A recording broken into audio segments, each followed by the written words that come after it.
Okay, today I am going to teach you how to use the USA app. So when you first open it, it comes to this home page, and you have the academics button, admissions, alumni, athletics, contact emergency events, housing, social, student life, student media, and USA News. Well, a lot of kids when they're incoming freshmen, um, they don't know how to use the JAG-Trans, and they have a physical copy of the map, but that doesn't show you where the actual JAG-Trans are. So you're just gonna click that little JAG-Tran button at the bottom, and you're gonna scroll down, and you're gonna see this lovely map.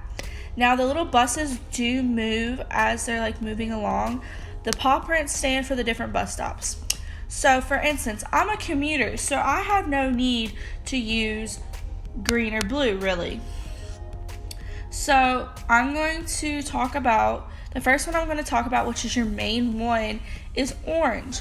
Orange, as you can see, goes throughout all the campus. It goes to the main academic buildings. It goes to the student center, to the library, to the life science, to the math, all of that. And humanities. That's a main building you're probably going to stay in as a freshman. The next one is the yellow one. The yellow one just goes to the student center and humanities, and it goes down to the Laid Law building and to a bus stop in a parking lot to the Mitchell Center. Sometimes you'll have classes in Mitchell Center depending on your major, but most of the time you probably won't. And then over here is UCOM. UCOM is just another part of campus, but it's not on campus. It's an off-campus type of thing. That's the College of Education, and you would take yellow to get to that. Now, we're going to go up to red. Red mainly only has...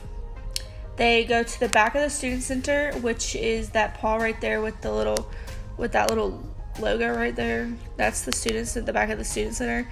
And then it goes up to the allied health buildings and to all the health parking back there. Then onto the green and blue. If you live in the dorms, you would take green or blue. Either one works. It just depends where you're trying to go. If you're trying to go from the dorm to the student center, take blue or green, either works, but green mainly goes on the back of campus on the north side, and then blue goes on the front side of the campus. So if you're trying to go to the rec center, take the blue. If you're trying to go to... Hey guys, my name is KD. I'm actually a new transfer student here, and I just completed my first semester last semester, fall 2019. And I was just trying to figure out what could I possibly talk to y'all guys about as far as freshman survival guide goes. And then I thought about it. Parking zones. Let me show y'all something. Last semester, I got 4 citations for being in the wrong parking zone, which is $40 each. When it comes to these parking zones, it's I have a residential parking sticker, so that means I can only park at my dorm. So when it comes to parking at my classes, it's I can't park at the south zone or the central zone, other zones like that. So this my warning to y'all. When you go into classes or in a rush, be careful where you park at, because they will get you with $40 worth of citations for nothing. And I think I figured out a cheat code to parking wherever you want without getting caught, but I haven't figured out all the details yet, so unfortunately I can't disclose the information right now. But until then, good luck guys. Hello everyone, today I'm going to be showing you how to create a professional email.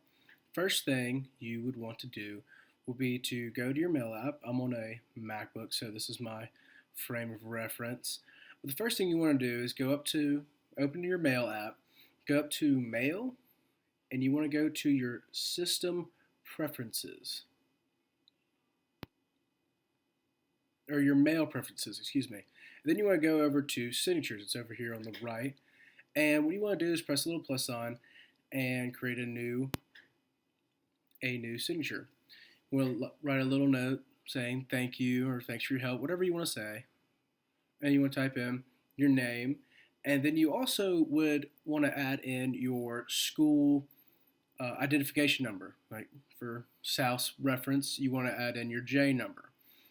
Then you want to add in your school email. It's just easier, it's more professional to have it in your signature, just what it is. So let me type that out here.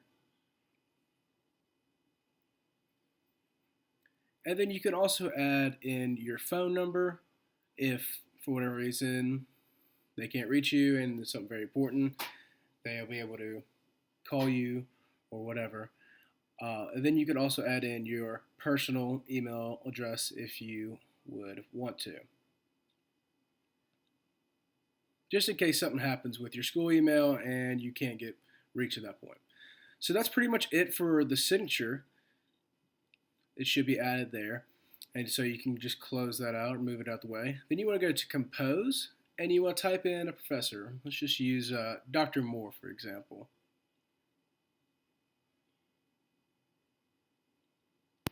You want to type in a subject. Subject's important. Don't say anything like hey or help or anything like that. You want to put in the actual subject so they know what you're talking about and it won't just get moved to a spam file. So we're just going to type in a how-to email. Then you want to type in a greeting. Dear Professor is pretty reliable. It's pretty much a go-to. It's super. It's not offensive. It's super easy to just type in. But since Dr. Moore is, like I said, a doctor, she has her doctorate, you want to put in Dear Dr. Moore or Dr. whomever you have for your professor. Then you want to type in, you want to briefly explain what's going on, what you're running into. You also want to add in who you are, like Dr. Moore has me and her EDM 310 702 702 section. So you want to let them know where you're at so they know exactly who you are, what project you might be working on, so it should be up to date. And then most importantly, you want to add a question. You can't just say, my homework's not working, and then press send. They will have no idea what you're talking about, and they might not even respond. And then you want to scroll over to signature and add in your signature. It'll be right there. I'm just going to copy and paste it so you can see it firsthand how it's going to look. But basically, when you just go over signature and add it in, that's what it should look like. Other than that, the only real thing to do next is to press send. Now, professors have a lot of students, they have a lot of projects, and they're probably getting a lot of emails from people having similar questions. So they don't have all the time in the world to email you immediately back. So it will take some time to get a response. That leaves the responsibility up to you not to wait until the last second to send an email. If you have a question or a problem, be sure you're doing it ahead of time. That way you aren't caught up trying to ask a question to your professor and they don't have time to get back to you because it's due in 30 minutes and it's 11:30.